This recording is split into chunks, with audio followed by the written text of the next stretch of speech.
নমস্কার নমস্কার নমস্কার নমস্কার নমস্কার নমস্কার আপনাদের সবাইকে সবাইকে নবাইকে নমস্কার জানাচ্ছে আপনাদের সৌমিত্র বসু।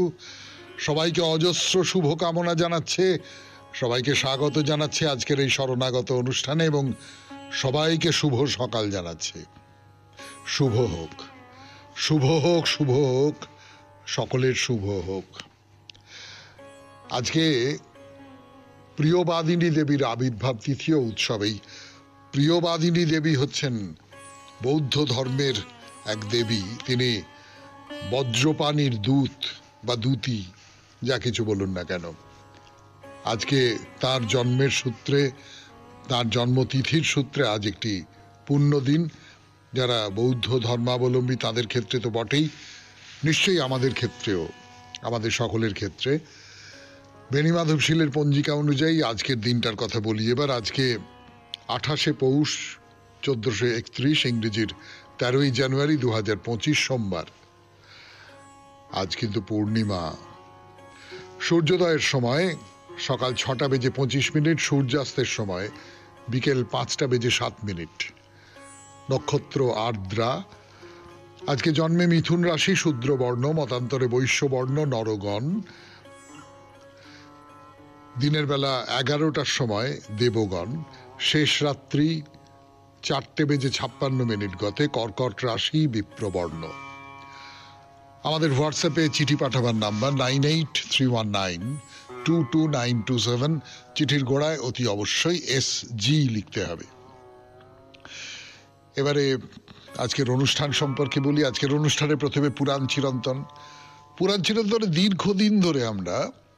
দীর্ঘদিন তো লাগারই কথা, 64 কলা নিয়ে কথা বলছিলাম, যে কত রকমের কলার কথা স্বীকার করে নেওয়া হয়েছে আমাদের প্রাচীন শাস্ত্রে, আমাদের প্রাচীন সংস্কৃতিতে, এবং তার সূত্র ধরে হয়তো আমাদের পূর্বপুরুষেরা কিভাবে জীবনযাপন করতেন তার একটা চেহারা আমাদের সামনে ভেসে উঠছে। তো সেই 64 কলার কথা বলছি আপনাদের। আরও কিছু কলার কথা বলবো আজকে, যতটা বলেছিলাম তারপরে চলে যাব স্বামী বিবেকানন্দের রচনা থেকে পাঠ, ব্রহ্ম ও জগৎ। এই প্রবন্ধের খানিকটা অংশ পড়া হয়েছিল, বাকি খানিকটা অংশ পড়ে শোনাবো আপনাদের।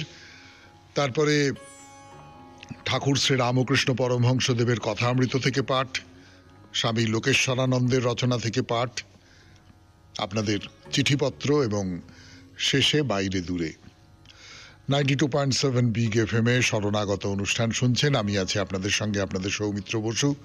ফিরে আসছি, একটু গান শুনে নি। এলাম 92.7 বিগ FM এ শরণাগত অনুষ্ঠান শুনছেন। আমি আছি আপনাদের সঙ্গে, আপনাদের সৌমিত্র বসু। অনেকগুলো কলার কথা বলা হয়ে গেল। কতগুলো কলার কথা বলা হলো বলুন তো? 34টা কলার কথা বলা হয়ে গেছে। 34 রকমের শিল্পের কথা বলা হয়ে গেছে। এবারে 35 নম্বর শিল্পের কথা বা কলার কথা বলতে বসেছে আপনাদের সৌমিত্র বসু। তার নামটা ভালো করে শুনুন, তর্কুকর্ম। তর্কুকর্ম মানে কি? তর্কু শব্দটার মানে কি আমরা তো কেউ জানি না। তর্কু শব্দটা এখন তো ব্যবহার হয় না। যেটা মনে হয়, যেটা আন্দাজ করা হয়, পণ্ডিতেরা নানান রকম ভেবেছেন। সত্যি কথা বলতে কি, কোনো একরকম নয়, নানান ধরনের অমুক অমুকটা বলছেন, তমুক টমুকটা বলছেন। কেউ তর্কবিদ্যা বলছেন, কেউ ছুতরের কাজ বলছেন, কেউ পালিশ করা বলছেন। এরকম সব নানান রকম শব্দ ধরে ধরে তারা কথা বলছেন। যেটা পণ্ডিতেরা মোটামুটি মেনে নিচ্ছেন সেটা হচ্ছে যে তর্ককর্ম মানে হচ্ছে সুতোর কাজ। অর্থাৎ তর্ক শব্দের অর্থ হচ্ছে সুতো কাটার কল। হ্যাঁ, সুতো কাটার কল, সুর্ত কর্তন যন্ত্র, মানে বাংলায় যাকে বলে টেকো আর কি। টেকো বলে না, টেকো কথাটা অবশ্যই এখন বাঙালির অভিধান থেকে প্রায় চলে যেতে বসেছে। গ্রামের দিকে হয়তো কেউ কেউ বলেন, কিন্তু টেকো মানে সুতো কাটার কল। ওই টেকো কথাটা এসেছে তর্কু থেকে। তাহলে তর্কুকর্ম বলতে আমরা সুতো তৈরি করা, সুতো কাটা, সুতোর ওপর পালিশ দিয়ে সুতোর গোছ তৈরি করা, সুতোকে চকচকে করা, সুতোকে নানান রকম রঙের করা, মানে সুতো সংক্রান্ত যা কিছু শিল্প, সেইগুলোকে আমরা এই তর্কু বিদ্যা এরকম করে বলতে পারি আর কি, তর্কু কর্ম এইরকম করে বলতে পারি। এই সূত্র ধরেই আর একটা কলা বা শিল্পের কথা আপনাদের বলি, সেটা হচ্ছে তক্ষণ শিল্প। তক্ষণ শিল্প মানে আমার নিজের ধারণা, আপনারা সকলে জানেন, ছুতোরের কাজ। এর পরে যেটা বলছি সেটা হলো বাস্তুবিদ্যা। বাস্তুবিদ্যা বললে তো সাধারণভাবে যে ওই বাড়ি যারা বানান, হ্যাঁ, আর্কিটেক্ট বলতে আমরা যা বুঝি সেই রকম, যে কেমন করে বাড়ি বানাতে হয়। তো কেমন করে বাড়ি বানাতে হয় সেটাও তো একটা শিল্প। আমার আপনার বাড়ি হয়তো ওই যেরকম করে আর পাঁচজন বানায় সেই রকম করে একটা বানানো হয়ে গেছে। ফ্ল্যাট বাড়িতে যারা থাকেন, আমি ফ্ল্যাট বাড়িতে থাকি না, আমাদের পৈতৃক বাড়ি, কিন্তু ফ্ল্যাট বাড়িতে যারা থাকেন তারা ওই একই রকম বাড়ি, তার একটু 19-20 একটু বড় ছোট, একটু সুবিধে অসুবিধে এইরকম। তো এই যে বাস্তুবিদ্যা, এটা কিন্তু প্রাচীনকালে শিল্পকলার অন্যতম চিহ্ন হিসেবে পরিচিত ছিল। রামায়ণে অযোধ্যা নগরীর যে বিবরণ আছে তাতে এটা বোঝা যায় যে একটা সুন্দর সুদৃশ্য সুগঠিত নগরের পরিকল্পনা ছাড়াও বড় বড় অট্টালিকা থেকে আরম্ভ করে ছোট বড় পথের পরিকল্পনা, বাগান উদ্যান যাকে বলে, অস্ত্রাগার, নগরের গভীর পরিখা পর্যন্ত তৈরি করা, এই সমস্তটা বাস্তুবিদ্যার অন্তর্গত ছিল, মানে সিভিল ইঞ্জিনিয়ারিং যাকে বলে আর কি। হ্যাঁ, সেটা একটা শিল্প বলেই মনে করা হতো। শুনছেন 64 কলার কথা পুরাণ চিরন্তনে 92.7 বিগ FM এ শরণাগত অনুষ্ঠানে। আমি আছি আপনাদের সঙ্গে, আপনাদের সৌমিত্র বসু। বাস্তুবিদ্যা নিয়ে কথা হচ্ছিল, সেটাও কিন্তু 64 কলার মধ্যে অন্যতম একটা কলা। তো এই যে প্রাচীন যে বাস্তুবিদ্যার যে ধারণা, তাতে 3 রকমের গৃহের ভাবনা পাওয়া যায়। এক তো হর্ম এবং বিমান, রামায়ণে একসঙ্গে এদের দুজনের উল্লেখ করা হয়েছে। সবচেয়ে বড় কথা, পরিকল্পনার কতখানি বোধ থাকলে একেবারে সমস্তটা সমান আয়তন, সমান উচ্চতা যে গৃহ, এবং 7 তলা বিমান, মানে বিমান বলা হয় সপ্ততল গৃহকে, মানে 7টা তলা থাকতো, সেই রকম সমস্ত বাড়ি অযোধ্যায় ছিল, লঙ্কাপুরীতেও ছিল, 7 তলা বাড়ি। ভাবা যায়, মানে শাস্ত্রে তাই বলছে, প্রাচীন গ্রন্থে তাই বলছে। বাস্তুবিদ্যার সবচেয়ে ভালো বড় লক্ষণ তো নিশ্চয়ই আপনারা এক্ষুনি পলকের মধ্যে বলে দিতে পারবেন, যে পাণ্ডবদের রাজধানী ইন্দ্রপ্রস্থ, ময়দানব তৈরি করে দিয়েছিল, সেই ময়দানবের তৈরি করা যে ইন্দ্রপ্রস্থ, সেইটাই হচ্ছে সেকালের বাস্তুবিদ্যার অন্যতম সেরা নিদর্শন। এবং এই ময়কে সেকালের বাস্তুবিদ্যার অন্যতম পণ্ডিত বলা হয়। তিনি দেবতা, দানব, ঋষি এদের ব্যবহার করবার যোগ্য মণিমুক্ত সোনা সমস্ত কৈলাস পর্বত এবং বিন্দুসর থেকে নিয়ে এসে সব দিকে 10,000 হাত জায়গা জুড়ে ইন্দ্রপ্রস্থের সভা নির্মাণ করেছিলেন। 10,000 হাত জায়গা জুড়ে। এবং কিরকম সব ছিল, কিরকম সব মহাভারতে তার বিবরণ আছে। দেখুন, এই যে ময়দানব একটা রাজসভা তৈরি করেছেন, তার মধ্যে একটা সরোবর আছে। এই সরোবরের জলের একেবারে তলা পর্যন্ত এমন সব মণিরত্ন দিয়ে খচিত, বিশেষ করে তার যে সিঁড়ি, স্ফটিকের সিঁড়ি, এমন অদ্ভুত অদ্ভুত সব, মনে হতো না এটা কিছুই না, এটা সমতল একটা, মানে এটা তো এমনি মেঝে বলে মনে হতো আর কি। যে বুদ্ধিমান রাজারা অনেক সময় জলে পড়ে যেতেন না বুঝে। এবং এই যে এত বড় একটা কাণ্ড করেছিলেন ময়দানব, তিনি এই ইন্দ্রপ্রস্থের রাজসভা কিন্তু শেষ করেছিলেন মাত্র 14 মাসে।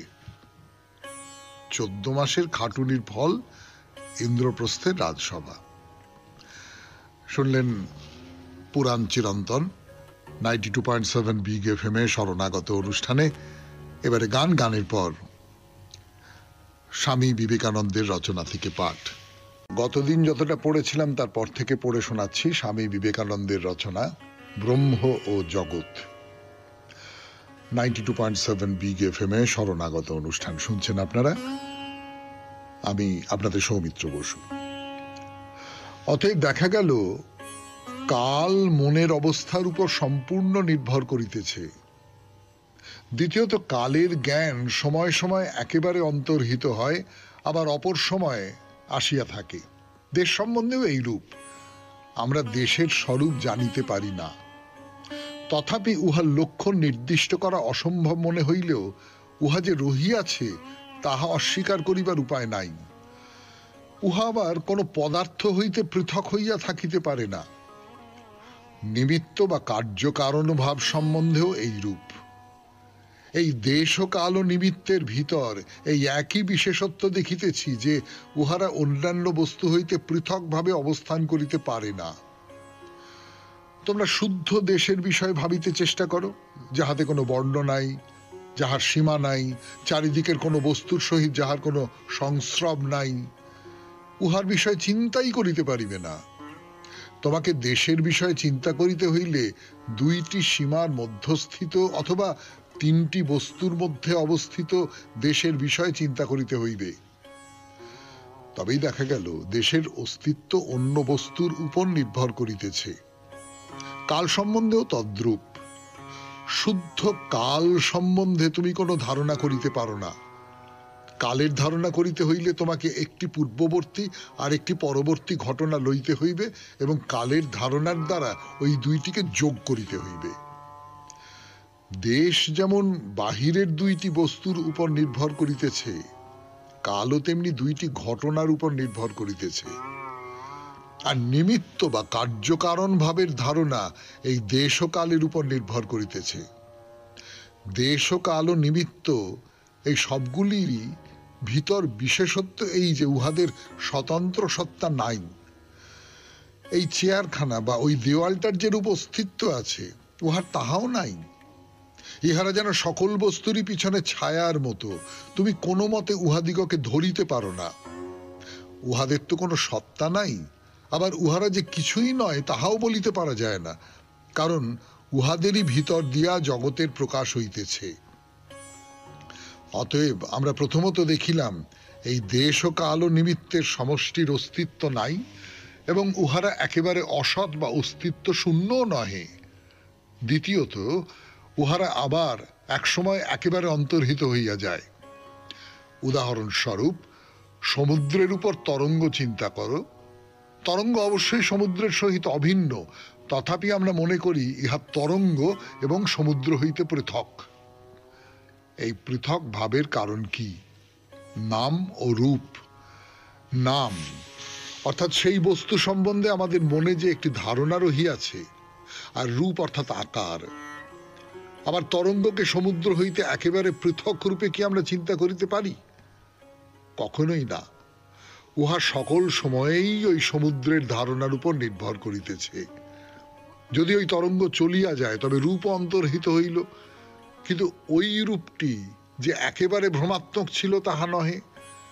যতদিন ওই তরঙ্গ ছিল ততদিন ওই রূপটি ছিল এবং তোমাকে বাধ্য হইয়া ওই রূপ দেখিতে হইত। ইহাই মায়া। অতএব এই সমগ্র জগৎ যেন সেই ব্রহ্মের এক বিশেষ রূপ। ব্রহ্মই সেই সমুদ্র এবং তুমি, আমি, সূর্য, তারা সবই সেই সমুদ্রে ভিন্ন ভিন্ন তরঙ্গ মাত্র। তরঙ্গগুলিকে সমুদ্র হইতে পৃথক করে কে? রূপ। আর ওই রূপ দেশ ও কাল ও নিমিত্ত ব্যতীত আর কিছুই নহে। ওই দেশ ও কাল ও নিমিত্ত আবার সম্পূর্ণরূপে ওই তরঙ্গের উপর নির্ভর করিতেছে। তরঙ্গ যেই চলিয়া যায় অমনি তাহারাও অন্তর্হিত হয়। জীবাত্মা যখনই এই মায়া পরিত্যাগ করে তখনই তাহার পক্ষে উহা অন্তর্হিত হইয়া যায়, সে মুক্ত হইয়া যায়। আমাদের সমুদয় চেষ্টাই এই দেশ ও কাল ও নিমিত্তের উপর নির্ভরশীলতা হইতে নিজেকে রক্ষা করা। উহারা সর্বদাই আমাদের উন্নতির পথে বাধা দিতেছে, আর আমরা সর্বদাই উহাদের কবল হইতে নিজেদের মুক্ত করিতে চেষ্টা করিতেছি। শুনলেন স্বামী বিবেকানন্দের রচনা থেকে পাঠ 92.7 বিগ এফএম এ শরণাগত অনুষ্ঠানে। এরপর ঠাকুর শ্রী রামকৃষ্ণ পরমহংসদেবের কথামৃত। শেষ কথা শুরু 92.7 বিগ এফএম এ শরণাগত অনুষ্ঠানে। এবার কথামৃত থেকে পাঠ করছি আমি, আপনাদের সৌমিত্র বসু। তো একটা অভিযোগই বলবো আমি, ঈশ্বর সম্পর্কে একটা অভিযোগ বা একটা সংশয়, ঈশ্বরের অস্তিত্ব সম্পর্কেই যারা সংশয় প্রকাশ করেন তাদের একটা বড় যুক্তি হচ্ছে যে পৃথিবীতে এত দুঃখ, এত অভাব, এত দারিদ্র, এত নিষ্পেষণ, এত অত্যাচার, এত এত এত খারাপ কিছু, ঈশ্বর যদি সর্বমঙ্গলময় হন তাহলে খারাপ কিছুগুলো ঘটে কেন তিনি তা ঘটতে দেন? তাহলে হয় এটা মেনে নিতে হবে যে ঈশ্বর একজন আছেন, কিন্তু তিনি খুব নিষ্ঠুর একটি শক্তি, এবং তিনি এই সমস্ত খারাপ ভালো নির্বিচারে তিনি মানুষকে শাস্তি দেন, মানুষের ভালো করে দেন।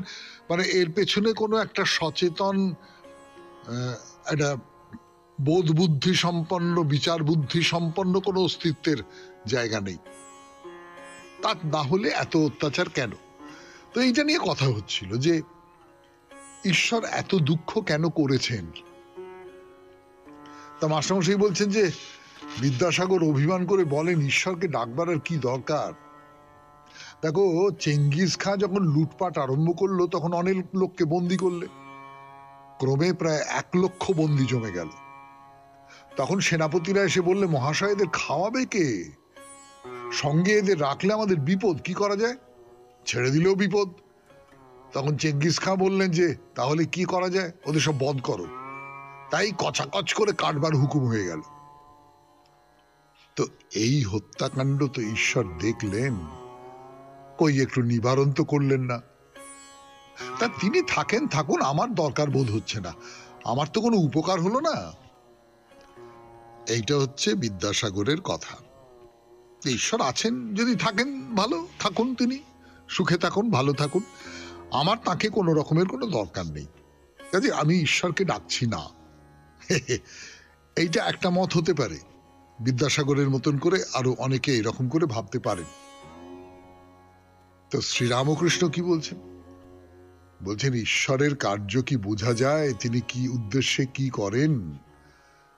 তিনি সৃষ্টি, পালন, সংহার সবই করছেন।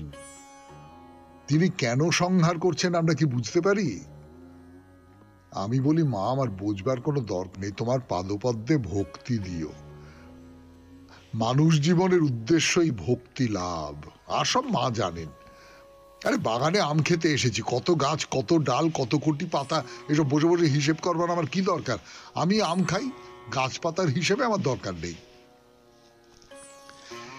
এই যে দুটো আলাদা মত, বিদ্যাসাগরের মত যেটা, সেটা হচ্ছে যে ঈশ্বর যদি মঙ্গলকারী কেউ হন তাহলে এই এত এত নিষ্ঠুর ধ্বংসের ঘটনা, অন্যায় ঘটনা, এগুলো ঘটে কেন? আর ঠাকুর বলছেন আমি জানি না, আমি কি জানি তিনি কি ভেবে কি করছেন, সে আমি বুঝবো কি করে? এই দুটো মত মুখোমুখি দাঁড়িয়ে রয়েছে। 92.7 বিগ এফএম এ শরণাগত অনুষ্ঠানে শুনছেন কথামৃত থেকে পাঠ। ফিরে আসছি গানের পর। ওই ঠাকুর বসে আছেন, তার চারপাশে বাবুরাম মাস্টার, অন্য সব সকলে রয়েছেন বসে আছেন। তো ঠাকুর বলছেন যে দেখো, দয়া আর মায়া এ দুটো আলাদা জিনিস। মায়া মানে আত্মীয় মমতা, যেমন বাপ মা, ভাই ভগ্নী, স্ত্রী পুত্র, এদের ওপর ভালোবাসা, এটা হচ্ছে মায়া। দয়া হচ্ছে সর্বভূতে ভালোবাসা, সমদৃষ্টি। কারোর ভেতর যদি দয়া দেখো, যেমন বিদ্যাসাগরের, সে জানবে ঈশ্বরের দয়া। দয়া থেকে সর্বভূতের সেবা হয়। মায়াও ঈশ্বরের, মায়ার দ্বারা তিনি আত্মীয়দের সেবা করিয়ে লন। তবে একটি কথা আছে, মায়াতে অজ্ঞান করে রাখে আর বদ্ধ করে, কিন্তু দয়াতে চিত্তশুদ্ধি হয়, ক্রমে বন্ধন মুক্তি হয়। এটা বড় চমৎকার ব্যাখ্যা, আমার নিজের অন্তত খুব চমৎকার লাগে। সেটা হচ্ছে যে দয়া, আমরা কথায় কথায় তো বলি দয়া মায়া, তো দয়া মায়া কি এক কথার? না, ঠাকুর বলছেন যে দয়াটা সর্বভূতে দয়া। আমি যাকে দয়া করছি তার সঙ্গে আমার কোনো রকমের কোনো সম্পর্ক, অতীত সম্পর্ক নেই, ছিল না। একটা রাস্তার ভিখিরি এসে আমার সামনে হাত পেতে দাঁড়ালো, আমি তাকে 2 পয়সা দিলাম, দয়া, এর বদলে আমি কিছু পাবো এইরকম কোনো আশা করছি না, আমার কোনো দাবি নেই তার সম্পর্কে।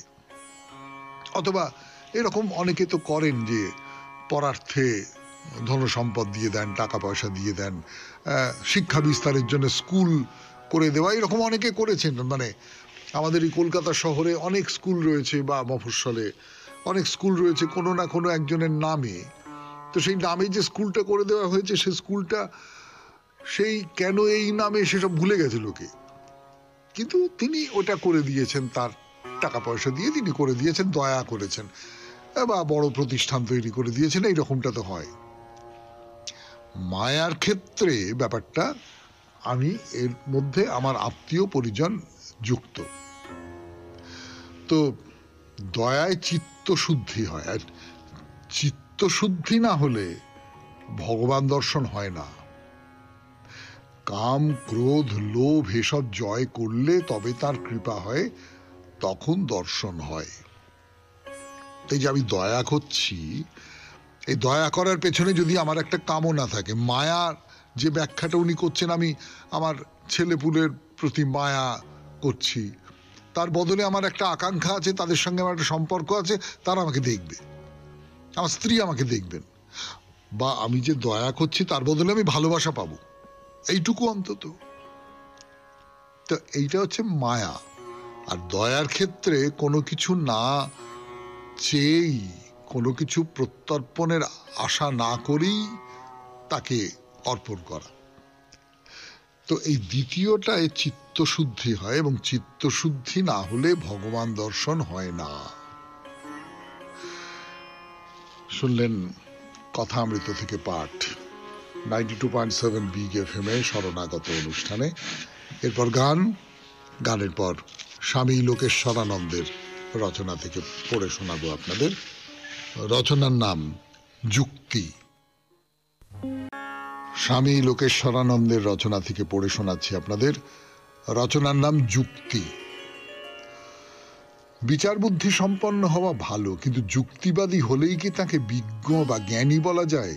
তার সিদ্ধান্ত কি সর্বদাই নির্ভুল? যুক্তি কি অভ্রান্ত? পক্ষপাত ও আবেগশূন্য হয়ে, শিক্ষা ও পারিবারিক প্রভাব থেকে মুক্ত হয়ে, ব্যক্তিগত ও গোষ্ঠী স্বার্থের পারে গিয়ে সব পরিস্থিতিতে কেবল যুক্তির সাহায্যেই কি আপনি সঠিক সিদ্ধান্তে পৌঁছতে পারেন?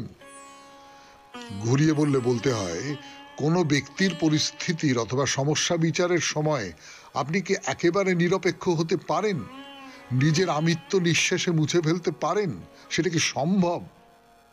আবার দেখুন, একটি শিশুর যুক্তি এবং একজন বয়স্ক ব্যক্তির যুক্তি কি এক হতে পারে? একজন অপরাধীর যুক্তি এবং একজন সন্তের যুক্তিও কি এক হতে পারে? এমন কোন সর্বজনগ্রাহ্য মানদণ্ড আছে কি যার সাহায্যে যুক্তি প্রয়োগ সম্ভব হয় এবং যুক্তির সংজ্ঞা দেওয়া যায়? যুক্তি কি নিছক একটি দৃষ্টিভঙ্গি নয়, যা বিভিন্ন মানুষের কাছে বিভিন্ন রকম, যা এক এক পরিস্থিতিতে এক এক রকম হয়ে থাকে? বাস্তবিক যুক্তি এত বিভ্রান্তিকর হতে পারে যে সামান্য একটু এদিক ওদিক করে দিলেই সাদাকে কালো দেখাবে এবং কালোকে সাদা। ভালো মন্দ, ন্যায় ও অন্যায়, এগুলি সবই আপেক্ষিক দৃষ্টিকোণ, যা সকলের কাছে ওসব অবস্থায় এক হতে পারে না, এবং তা না হওয়াই উচিত। কিন্তু তাতে যুক্তির মূল্য বা যুক্তি নির্ভর হওয়ার সৎ প্রচেষ্টার মূল্য কিছু কমে যায় না। যুক্তির পথ ধরেই চিন্তা, বাক্য ও আচরণকে সংযত করা উচিত। যুক্তিসম্পন্ন মানুষও ভুল করতে পারেন, এবং তিনি নিজেও সে কথা জানেন। কিন্তু লক্ষণীয় বিষয় হলো, অভিজ্ঞতা বৃদ্ধির সঙ্গে সঙ্গে তিনি যদি একবার বুঝতে পারেন তার পূর্বের সিদ্ধান্তের মধ্যে কোনো ভুলচুক অথবা অসম্পূর্ণতা রয়ে গেছে, তাহলে তিনি তা শুধরেও নিতে পারেন। আগে হয়তো ন্যায় অন্যায় নিয়ে নিজের মতামত প্রকাশ করতে তিনি দ্বিধা করতেন না, এখন কিন্তু বুদ্ধি পরিণত হওয়ায় তিনি সতর্ক, চট করে নিজের মতামত ব্যক্ত করবেন না, এমনকি আদৌ কোনো মত প্রকাশ নাও করতে পারেন।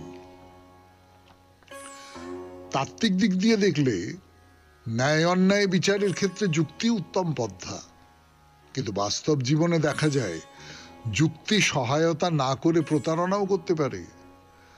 কারণ আমরা এই কথা কখনো যেন না ভুলি যে যুক্তি আমাদের সত্তারই একটা প্রক্ষিপ্ত রূপ। প্রকৃত যুক্তি নৈর্ব্যক্তিক ও নিরপেক্ষভাবে এবং সর্বজন স্বীকৃত আদর্শ অনুযায়ী সবকিছুকেই যাচাই করে দেখে। সেখানে ব্যক্তিগত ভাবাবেগ বা কুসংস্কারকে কোনো মতে যুক্তির উপরে স্থান দেওয়া চলে না। যে বস্তু বা যে ব্যক্তি যেমন, তাকে তেমন ভাবেই দেখা যুক্তির একটা বড় লক্ষণ। ওরকম হলে ভালো হতো বা ওরকম হওয়া উচিত ছিল, এটি যুক্তিসঙ্গত ভাব নয়। তবে এই শর্ত পূরণ করা খুবই কঠিন, এবং এই মাপকাঠি অনুযায়ী দেখতে গেলে প্রকৃত যুক্তিবাদী মানুষ কোটিতে গুটিক। তা হোক, তবুও সত্য, কল্যাণ এবং ন্যায়ের অন্বেষণ থামালে চলবে না। যুক্তি তখনই বিশ্বাসযোগ্য হয়ে ওঠে যখন অনুসন্ধান আন্তরিক হয়। একজন সৎ মানুষ ভুল করতেই পারেন, কিন্তু তা বলে সততা অবাঞ্ছিত হতে পারে না। ঠিক সেই রকম যুক্তির সীমাবদ্ধতা মেনে নিয়েও বলা চলে যুক্তিপূর্ণ মনোভাব গড়ে তোলা চাই, এবং সব অবস্থাতেই যুক্তিকে কাজে লাগাতে হবে। তার জন্য অবশ্য সাহস, প্রচন্ড মানসিক শক্তি এবং লাগাতার প্রয়াস দরকার। কিন্তু যুক্তির এমনই গুণ যে তা মানুষকে এমন অবস্থায় উন্নীত করে যখন তার আর যুক্তির প্রয়োজন হয় না। সে তখন যুক্তিকে অতিক্রম করে যায়। দীর্ঘকাল ধরে বিচার ও বিবেকের অনুশীলন করার ফলে সে তখন সৎকর্ম করতে এতটাই অভ্যস্ত হয়ে পড়ে যে অন্যরকম কিছু করা তার পক্ষে অসম্ভব। তখন আর তাকে ভালো মন্দ নিয়ে চিন্তা করতে হয় না।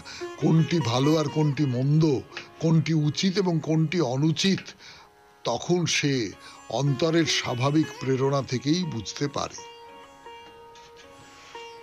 শুনলেন স্বামী লোকেশ্বরানন্দের রচনা থেকে পাঠ।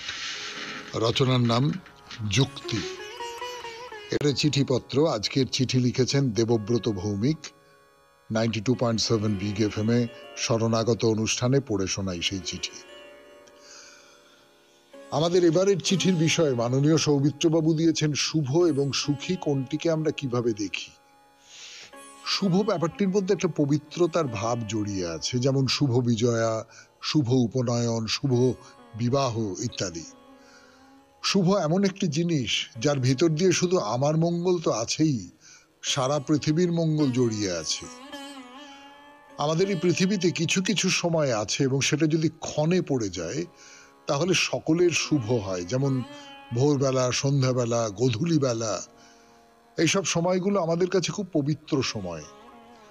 এই সময়ে আমরা ভগবানের আরাধনা করতে পারি এবং আর কিছু না হোক সবার জন্য ভালো কামনা করতে পারি, যাতে পৃথিবীর সবাই শান্তিতে, নিরাপদে ও সুস্থ নিরোগ শরীরে জীবনযাপন করতে পারে। যেমন শ্রী ভগবানের নাম জোরে জোরে করলে মানুষ ছাড়াও পশু পক্ষী, কীট পতঙ্গ, যত জীব আছে যারা আমাদের মানুষের মতো ভগবানের নাম করতে পারে না, তাদের কানে গেলেও তাদের শুভ হবে, এইরকম আমার মনে হয়। তাই তো শ্রী চৈতন্যদেব, ঠাকুর পরমহংসদেব, ঠাকুর ওঙ্কারনাথ দেব জোরে জোরে নাম করবার বিধান দিয়ে গেছেন, যাতে সারা পৃথিবীর মঙ্গল হয়। আসলে শুভ মানে সবকিছুর শুভ। আমি যাদের ভালোবাসি এবং যাদের পছন্দ করি না তাদের সকলের শুভ হোক। যেমন ভোরবেলায় আমরা যখন বলি সকলের শুভ হোক, আমাদের মনটা তখন বিরাট আকার ধারণ করে। তাই আমরা সকলের ভালো হোক, শুভ হোক এই কথাটা বলতে পারি, আর সেটাই তো আসল আরাধনা বলে আমার মনে হয়। এক কথায় শুভ হলো সারা পৃথিবীর ভালো। এবার আসি হ্যাপি, যার মানে সুখী কথাটার মধ্যে। আমরা যখন কাউকে বলি তুমি সুখে থাকো বা তোমার বিবাহিত জীবন সুখের হোক, তার মানে সেই ব্যক্তি যেন সুখে থাকে। সুখে শারীরিক এবং মানসিক দুটো চাহিদাই থাকে। আমরা প্রত্যেকটি মানুষ সবার আগে নিজেকে ভালোবাসি এবং নিজেকে সুখী করতে চাই, এটা কোনো অন্যায় নয়, আমরা সবাই সেটা করতে পারি। আমার নিজেকে সুখী করতে গিয়ে আমরা অনেক সময় অন্যকে আঘাত করে ফেলি, এটাও ঠিক নয়।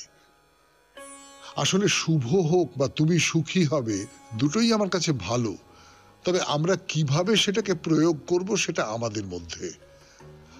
আমরা পশু হব কি দেবতা হব সেটাও আমাদের মধ্যে। আজ এখানেই শেষ করছি। পাঠযোগ্য মনে হলে পড়বেন, আমার প্রণাম নেবেন। সকলে ভালো থাকবেন, সুস্থ থাকবেন, এটাই কামনা করি। দেবব্রত ভৌমিক, সুভাষগ্রাম। ধন্যবাদ দেবব্রত বাবু, আপনি খুব চমৎকারভাবে বিশ্লেষণ করে, শুভর ওপর আপনার একটু বেশি পক্ষপাত আছে সেটা বুঝতে পেরেছি। সেটা আপনি লুকোবার চেষ্টা করেননি, না সেটা তো হতেই পারে, হওয়াটা খুব অন্যায় নয়, অসঙ্গত নয়, কিছুই নয়। কিন্তু আপনি খুব চমৎকারভাবে বিশ্লেষণ করেছেন, এই বিশ্লেষণটি আমার অন্তত খুব ভালো লেগেছে। শ্রোতাদের কেমন লেগেছে শ্রোতারা নিশ্চয়ই বলবেন। এবারে বাইরে দূরে 92.7 বিগ এফএম এ শরণাগত অনুষ্ঠান শুনছেন। আমি আছি আপনাদের সঙ্গে, আপনাদের সৌমিত্র বসু। ফিরে আসছি গানের পর। শেষ করে আমরা এখন ঝাড়খণ্ডে। ঝাড়খণ্ড আদিবাসীদের দেশ, ঝাড়খণ্ড আদিম ভূমি, ঝাড়খণ্ড হচ্ছে জঙ্গলের দেশ। সেই জঙ্গলের মধ্যে যে প্রাচীন জনজাতি যারা বাস করতেন তাদের ভূমি এই ঝাড়খণ্ড। বহু প্রাচীনকালের একটি মন্দিরের কথা বলবো আপনাদের এই ঝাড়খণ্ডে। মন্দিরটির নাম মা দেউরি মন্দির, বহু প্রাচীন দেউরি মন্দির। এই মন্দির ধরুন রাঁচির কাছাকাছি, কাছাকাছি খুব বলবো না, রাঁচি থেকে বেশ খানিকটা দূরেই, সেখানে একটা গ্রামের মধ্যেই মন্দির আছে। এই মন্দিরের অধিষ্ঠাত্রী মা দেউরি, তার একটি প্রাচীন মূর্তি আছে। সেই মূর্তির হাত কটা জানেন? আমরা তো মা দুর্গার ক্ষেত্রে দেখেছি 10টা হাত, সেই 10টা হাতে 10টা অস্ত্র, দশপ্রহরণধারিণী। কিন্তু এই যে মা দেউরি, তার হাতের সংখ্যা হচ্ছে 16। হ্যাঁ, 16টা হাত। এই যে প্রাচীন মূর্তিটা আছে সেটা পণ্ডিতেরা মনে করেছেন প্রায় 700 বছরের পুরনো। এই যে মা দেউরি, শক্তির দেবী বলা বাহুল্য। এই দিক থেকে মা দুর্গা বা মহামায়ার সঙ্গে এর একটা সংযোগ আছে, সে তো নিশ্চয়ই। কিন্তু ইনি আসলে আদিবাসীদের দেবী। তারপরে যেটা হয়, এই আদিবাসীদের যে পুজো করা ইত্যাদি ইত্যাদি, তার মধ্যে শহুরে মানুষ ঢুকে পড়েছে। সেই শহুরে মানুষ আস্তে আস্তে আদিবাসীদের কাছ থেকে এই যে দেবীকে, সেই দেবীকে নিজেদের দখলের মধ্যে, যদি বলি আমি, সেই নিজেদের দখলের মধ্যে নিয়ে আসতে চেয়েছে এবং পেরেছে। কিন্তু দেউড়ি নামটার থেকেই বুঝতে পারা যাচ্ছে যে এটা কিন্তু ঠিক পরিশীলিত সংস্কৃতানুসারী বাংলা ভাষার শব্দ নয়।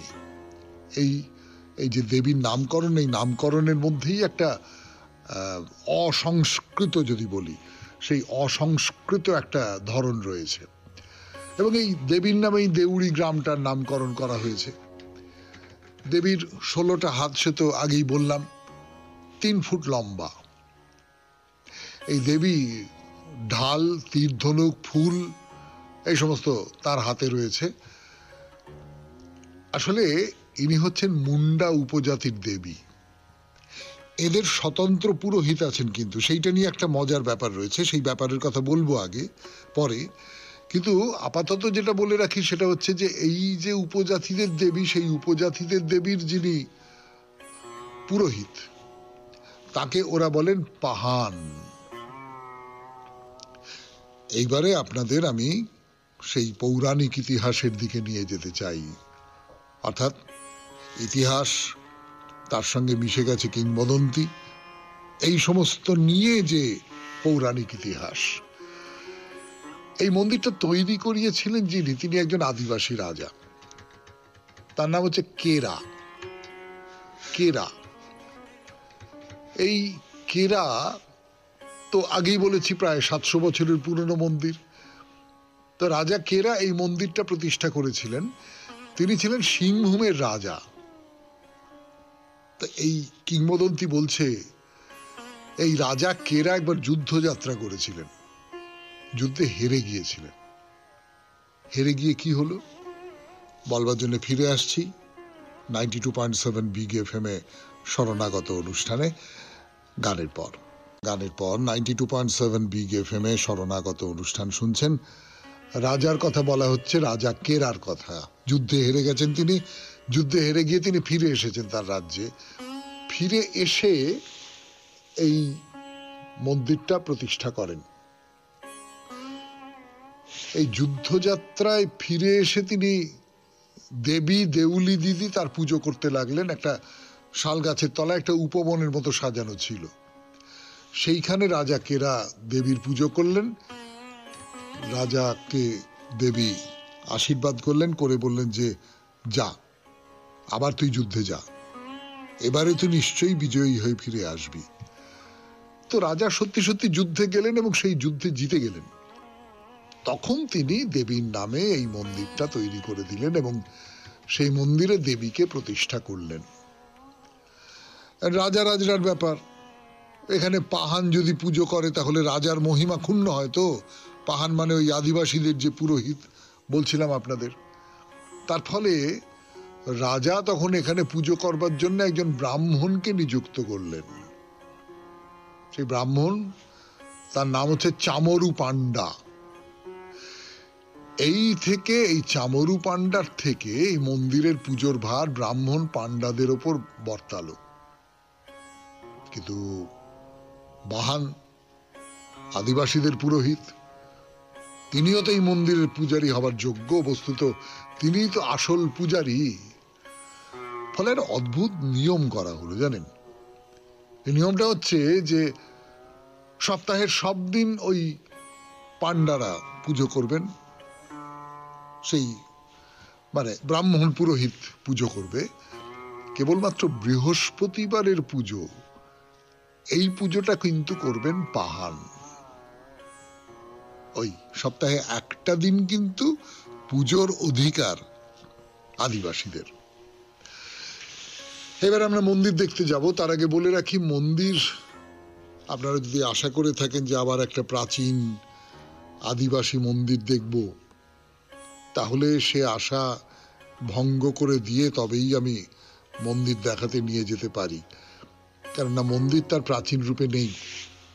যেটা হয়, আধুনিক কালের যারা ভক্ত, তাদের মধ্যে যারা যারা ইঞ্জিনিয়ারিং এ পটু, তারা এই মন্দিরটিকে নতুন করে গড়ে তুলেছেন এবং তার মধ্যে আধুনিক মন্দিরের নানান রকম সমস্ত বৈশিষ্ট্য প্রকাশিত হয়েছে। অপূর্ব সুন্দর মন্দির, অপূর্ব সুন্দর মন্দির, কিন্তু মন্দিরটা ওই প্রাচীন যুগের মতো নেই। এই কথাটা বলেই শেষ করলাম আজকে শরণাগত 92.7 বিগ এফএম এ শরণাগত অনুষ্ঠানে।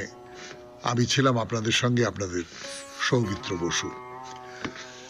আমাদের হোয়াটসঅ্যাপে চিঠি পাঠাবার নাম্বার 9831922927। চিঠির গোড়ায় অতি অবশ্যই SG লিখতে হবে। এবার তাহলে কবিতা, রবীন্দ্রনাথের কবিতা। আমি যে তোমায় জানি সে তো কেউ জানে না, তুমি মোর পানে চাও সে তো কেউ মানে না, মোর মুখে পেলে তোমার আভাস কতজনে কত করে পরিহাস, পাছে সে না পারি সহিতে নানা ছলে তাই ডাকি যে তোমায় কেহ কিছু না রে কহিতে, তোমার পথ যে তুমি চিনায়েছ সে কথা বলিনে কাহারে, সবাই ঘুমালে জনহীন রাতে একা আসি তব দুয়ারে, স্তব্ধ তোমার উদার আলয় বিনাটি বাজাতে মনে করি ভয়, চেয়ে থাকি শুধু নীরবে, চকিতে তোমার ছায়া দেখি যদি ফিরে আসি তবে গরবে, প্রভাত না হতে কখন আবার গৃহকোণ মাঝে আসিয়া, বাতায়নে বসি বিউভল বীণা বিজনে বাজাই হাসিয়া, পথ দিয়ে যে বা আসে যে বা যায় সহসা থমকি চমকিয়া যায়, মনে করে তারে ডেকেছি। জানে না তো কেহ কত নাম দিয়ে এক নামখানি ঢেকেছি। ভোরের গোলাপ যে গানে সহসা সাড়া দেয় ফুলো কাননে, ভোরের তারাটি যে গানে জাগিয়া চেয়ে দেখে মোর আননে, সব সংসার কাছে আসে ঘিরে, প্রিয়জন সুখে ভাসে আঁখি নীরে, হাসি জেগে ওঠে ভবনে। যে নামে যে ছলে বীণাটি বাজাই, সাড়া পাই সারা ভুবনে। নিশীথে নিশীথে বিপুল প্রাসাদে তোমার মহলে মহলে, হাজার হাজার সোনার প্রদীপ জলে অচপল অনলে। মোর দ্বীপে জেলে তাহারি আলোক, পথ দিয়ে আসি হাসে কত লোক, দূরে যেতে হয় পলায়ে। তাই তো সে শিখা ভবন শিখরে, পারিনে রাখিতে জ্বালায়। বলিনে তো কারে সকালে বিকালে তোমার পথের মাঝেতে, বাঁশি বুকে লয়ে বিনা কাজে আসি, বেড়াই ছদ্ম সাজেতে। যাহা মুখে আসে গাই সেই গান, নানা রাগিনীতে দিয়ে নানা তান, এক গান রাখি গোপনে, নানা মুখ পানে আঁখি মেলি চাই, তোমা পানে চাই স্বপনে। খুব ভালো থাকবেন, আনন্দে থাকবেন। নমস্কার। নমস্কার নমস্কার নমস্কার নমস্কার নমস্কার নমস্কার আপনাদের সবাইকে সবাইকে সবাইকে নমস্কার জানাচ্ছে আপনাদের সৌমিত্র বসু। সবাইকে অজস্র শুভ কামনা জানাচ্ছে, সবাইকে স্বাগত জানাচ্ছে আজকের এই শরণাগত অনুষ্ঠানে, এবং সবাইকে শুভ সকাল জানাচ্ছে। শুভ হোক, শুভ হোক, শুভ হোক, সকলের শুভ হোক। আজকে প্রিয়বাদিনী দেবীর আবির্ভাব তিথি ও উৎসবেই। প্রিয়বাদিনী দেবী হচ্ছেন বৌদ্ধ ধর্মের এক দেবী। তিনি বজ্রপাণির দূত বা দূতী, যা কিছু বলুন না কেন। আজকে তার জন্মের সূত্রে, তার জন্মতিথির সূত্রে আজ একটি পুণ্য দিন। যারা বৌদ্ধ ধর্মাবলম্বী তাদের ক্ষেত্রে তো বটেই, নিশ্চয়ই আমাদের ক্ষেত্রেও, আমাদের সকলের ক্ষেত্রে। বেণীমাধব শীলের পঞ্জিকা